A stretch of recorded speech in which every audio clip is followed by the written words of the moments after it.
31 dias depois de assumir o governo do estado pela terceira vez, o governador Marconi Perillo faz hoje um pronunciamento sobre o início dessa gestão. Os problemas anunciados foram muitos. A falta de recursos foi levantada entre as principais dificuldades para colocar a casa em ordem. O governo tem sinalizado que a partir de hoje as dificuldades são página virada e que começa então uma agenda positiva em prol de Goiás.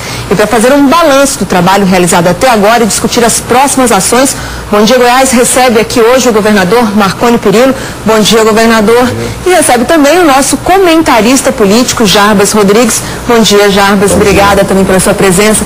Bem, governador, 31 dias completando hoje, né? O que se pôde fazer de trabalho até agora? Qual o balanço que o senhor faz desse primeiro mês? Bom, eu já tive a experiência de iniciar um governo em meio a muitas dificuldades, só há 12 anos atrás. De certa forma, eu não fui pego de surpresa, eu já esperava que enfrentaria dificuldades. É claro que as dificuldades são bem maiores do que as que eu esperava. Afinal de contas, foi dito e falado o tempo inteiro que o governo era um governo de responsabilidade, que as contas estariam rigorosamente em dia. E o que nós encontramos foi uma dívida de curto prazo de quase 2 bilhões e 300 milhões de reais. Entre centralizadora, resto a pagar, folha de pagamento de dezembro que não foi quitada. Então, as dificuldades muito grandes. E eu imaginava que as estradas também estivessem no estado melhor. Além de não terem sido recuperadas nesses últimos anos, nós tivemos uma precipitação pluviométrica muito grande agora no final do ano. Muita chuva. Isso acabou levando muitas pontes, bueiros, as estradas também se deterioraram muito. Então nós temos um problema em relação às estradas, são quase 6 mil quilômetros de rodovias que precisam de urgentes reparos e de urgentes providências. O problema da CELG que precisa ser enfrentado, a folha de pagamentos que estava atrasada. Enfim, muitos problemas maiores até do que eu imaginava. O senhor está falando em questões financeiras, que foi o principal problema detectado, 2 bilhões aí desse déficit, e até em relação às estradas, a gente sabe hoje que o governo só tem 8% do que seria necessário para dar manutenção. Quando o senhor esteve aqui no dia 1º, o senhor falou em cortar gastos, paralisar contratos, demitir. Essas ações foram implementadas e que saneamento de contas o Estado conseguiu até agora? Qual que é a situação hoje financeira do Estado? O comprometimento de receita com a folha é muito alto, por volta de 80%. Para você ter uma ideia, os recursos da arrecadação de impostos para o mês de janeiro seriam suficientes apenas para o pagamento da folha e da dívida externa. O Estado gasta por volta de mais de 100 milhões todos os meses com o pagamento dos juros da dívida externa. Isso, somado à folha, consome toda a receita de janeiro e ainda ficou faltando quase 5 milhões. Ocorre que nós tivemos que pagar também a folha de dezembro. No dia 18 eu quitei a folha de dezembro, 340 milhões. O que eu fiz para resolver isso? Tomei dinheiro emprestado do Tribunal de Justiça, do Tribunal de Contas, e estamos buscando outras alternativas de receitas extras para que a folha de janeiro seja também paga. Nós vamos hoje pagar 80% da folha de janeiro. Se fôssemos contar apenas com a arrecadação do mês, nós não teríamos condições de fazer isso. Como nós conseguimos recursos de empréstimos do Tribunal de Justiça, por exemplo, nós vamos conseguir pagar 80% linearmente. Eu já disse, inclusive, que o meu salário não tem que ser pago agora, só depois que tudo for pago é que eu vou receber o meu salário, por exemplo. Até para dar uma demonstração de que há realmente um compromisso com os pais de família, mais de 100 mil pais de família, de famílias que não receberam no mês de dezembro. Agora, nós estamos buscando alternativas. Por exemplo, estamos tentando vender o royalty de recursos hídricos, estamos rediscutindo a folha do Estado, que hoje quem cuida da folha é o Banco Itaú. Nós estamos buscando uma alternativa de venda da folha do Estado. Então, enfim, estamos buscando alternativas. Para as estradas, nós já fizemos todo o diagnóstico, em 10 dias, aliás, nós já tínhamos todo o diagnóstico da situação de todas as rodovias goianas. Já levamos esse problema, esse pedido ao Banco Mundial, e se tivermos capacidade de endividamento e conseguirmos um empréstimo do Banco Mundial, nós vamos ter condições de resolver o problema das rodovias. Outra questão, governador, é em relação às metas fiscais do governo. No governo passado, atendeu às metas fiscais e que isso pode repercutir na gestão do senhor? Não, das 6 metas fiscais do ano passado, o governo, pelo que eu já vi até agora, não cumpriu 4, sendo que as 2 primeiras são decisivas em relação ao ajuste fiscal. Isso significa que nós vamos ter que pagar, já estamos pagando uma pesada multa pelo não cumprimento dessas metas e ainda ficaremos inadimplentes para receber qualquer tipo de empréstimo ao longo de todo esse ano de 2011. Ou seja, isso pode atrapalhar também até a questão da negociação para recuperação da sede, já que o senhor está pleiteando 2 bilhões e 700 milhões de empréstimo da Caixa Econômica Federal? Eu espero que não. Até porque essa negociação já está em curso. E nós estamos diminuindo o valor tomado da Caixa Econômica para recuperar a CELG. Porque nós estamos colocando o passivo que a CELG tem com o Estado, o ICMS, nesse encontro de contas entre a CELG e o governo estadual. Com isso, nós vamos diminuir a necessidade de aporte financeiro para resolver o problema da CELG. De modo que a situação é grave, mais grave ainda, porque nós não teremos como contrair ou contratar nenhum empréstimo esse ano por conta do não cumprimento do ajuste fiscal. Então, a situação é de muita dificuldade agora. Eu não vou ficar choramingando aí leite derramado. Nós estamos indo à luta para resolver os problemas. Nós já estamos, por exemplo, buscando terreno para a construção do hospital de urgências da região noroeste. Nós estamos buscando uma parceria público-privada para construir a obra, equipar, funcionar, para depois a gente começar a remunerar. Hoje à tarde farei a primeira reunião com todos os órgãos, secretarias e órgãos, onde a gente possa tratar de parcerias privadas, concessões, para dar o start em relação a toda essa política de concessões e de viabilização de recursos através do setor privado. Enfim, nós estamos trabalhando rapidamente, buscando soluções para vários problemas. Nós já tivemos vários encontros sobre o aeroporto de Goiânia, sobre o Centro de Excelência, já colocamos para funcionar o Centro Cultural.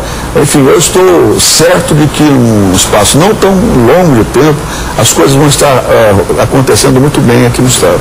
Governador, a gente vai para um rápido intervalo então, e eu gostaria que o senhor continuasse conosco, porque no próximo bloco, eu e o nosso comentarista Jabes Rodrigues temos mais perguntas para o senhor. Vamos falar de Marconi Perillo, que está fazendo um balanço desse primeiro mês de governo aqui. Governador Marconi Perillo, eu gostaria de perguntar agora sobre a questão dos concursos públicos realizados na gestão passada. A Justiça suspendeu os concursos e concursados que já tinham sido nomeados, já estavam inclusive trabalhando, estão agora correndo risco de ficar sem emprego. Qual deve ser a postura do governo do Estado? Ele deve recorrer para manter esses concursados no cargo ou não? Olha, eu já recomendei ao Procurador-Geral do Estado que estude todas as alternativas de recursos em relação às decisões judiciais. Agora, os concursos foram feitos de forma muito improvisada, mal feitos, sem critérios, sem limites. O número de vagas, por exemplo, por secretaria não foi observado. Enfim, muitas falhas ocorreram e fizeram esses concursos a toque de caixa, não levaram em consideração uma série de requisitos. De qualquer maneira, o concurso foi feito, jovens e pessoas, trabalhadores, deixaram seus empregos para estudar, passaram meses a fio, dia e noite estudando, pagaram taxas de matrícula, depois pagaram taxas quando entraram no serviço público. A posição do Estado vai ser defender a permanência deles nos cargos? Exatamente. Que já foram possados? Nós vamos defender até porque o Estado precisa deles e, por outro lado, eles fizeram um sacrifício muito grande para serem aprovados. Então, em respeito a todos os que foram concursados e pela necessidade que o Estado tem de contratá-los, nós vamos fazer o recurso. O senhor paralisou o programa Renda Cidadã na justificativa de fazer um recadastramento. Era necessário paralisar o atendimento aí a 150 mil famílias beneficiadas para o recadastramento? Bom, primeiro nós somos 150 mil hoje. Era quando eu era governador. Hoje são cerca de pouco mais de 60 mil famílias. Nós paralisamos por 2 razões. Primeiro, porque realmente havia muita irregularidade. Muita gente recebendo benefício do governo sem ter necessidade. Pessoas com carros bons na garagem recebendo benefício social. Então é preciso recadastrar para realmente dirigir ou direcionar esse benefício para quem realmente precisa, para os pobres. Segundo, porque o governo não tinha dinheiro. Nós não temos dinheiro para pagar nem a folha Então nós tivemos que tomar várias medidas de contenção, de austeridade e de corte de despesas. Infelizmente tivemos que adotar essa posição em relação a todos os programas. Agora, nós vamos fazer já estamos fazendo um recadastramento rigoroso para que todas as famílias goianas que precisarem do Renda Cidadã recebam o benefício. Vai ampliar o número de benefícios? Nós vamos atender os que precisarem. Se forem necessários 200 mil rendas cidadãs, nós faremos. Se forem necessários 100 mil, 150 mil, nós vamos atender o número de famílias que efetivamente tiver necessidade. E existe uma data para voltar a pagar, governador? 3 meses. Nós vamos terminar o recadastramento até o dia 31 de março. Isso contando a partir do dia 1º de janeiro. A partir do dia 1º de janeiro. Essa é a orientação que eu dei ao secretário de Cidadania. Ok, agora, governador, vamos falar de uma outra questão, que é o eixo Anhanguera, né? Essa semana foi divulgado um balanço que é preciso hoje 230 milhões de reais para renovar e trocar toda aquela frota que está toda sucateada do eixo Anhanguera, que é um importante eixo de alimentação aí no transporte público de Goiânia. E nos últimos anos nós estamos muito no entrave entre governo e prefeitura para que se avance aí nesse contrato e se melhore isso, né? Qual deve ser a posição do governo em relação aos investimentos ali no eixo Anhanguera? Olha, nós temos agora a oportunidade, às vezes as dificuldades trazem oportunidades. Nós vamos viver agora a oportunidade de rediscutir o conceito do eixo Anhanguera.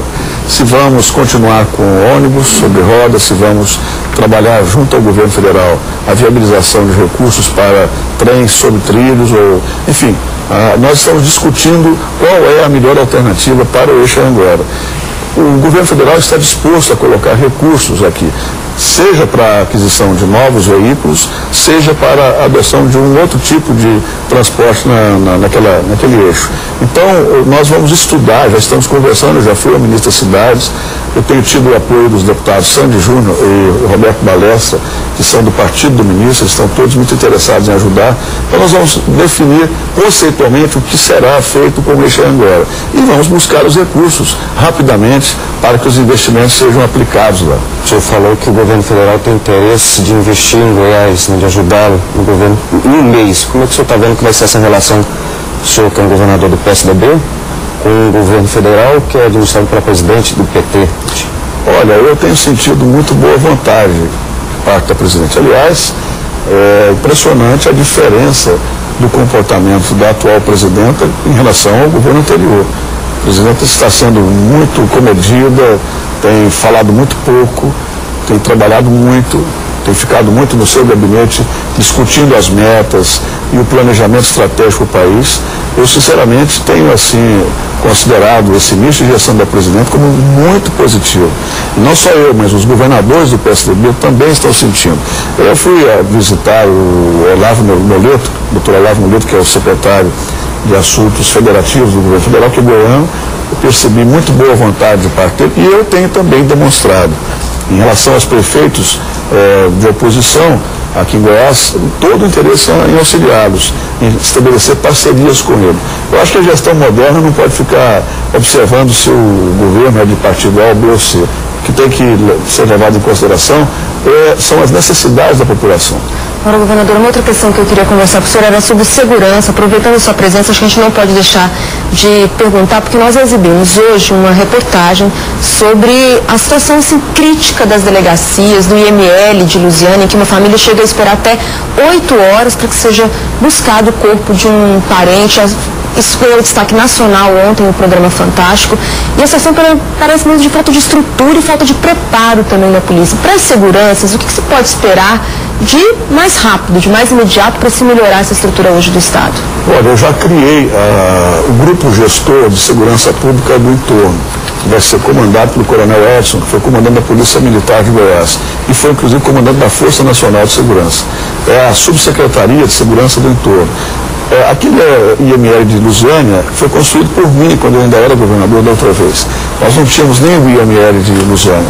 Eu tenho o compromisso de construir pelo menos mais 2 IMLs lá no entorno. Um para atender Cidade Ocidental, Valparaíso e Novo Gama, e um outro para atender Santo Antônio Descoberto e Águas Lindas. Construindo mais 2 IMLs ali na região. Equipando melhor esses IMLs, com certeza nós vamos ter uma melhoria da qualidade desse serviço. Agora, em relação ao concurso, nós falamos ainda há pouco, mais de 100, mais de 200 pessoas de concurso foram alocadas para IMLs, datiloscopistas, dentre outros, e nós precisamos resolver essa questão do concurso também, para que esses profissionais sejam aproveitados e trabalhem, papiloscopistas, aliás, é a palavra, para que esses profissionais trabalhem e ocupem suas funções e prestem um bom serviço de qualidade à população.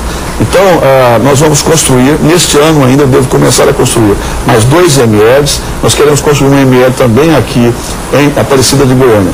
Agora, o Estado não tem dinheiro para os presídios, para as cadeias, para a segurança pública. E o que eu vou fazer é criar um fundo, utilizando recursos e algumas taxas que são cobradas no Estado, para que a segurança possa andar com suas próprias pernas. Ok.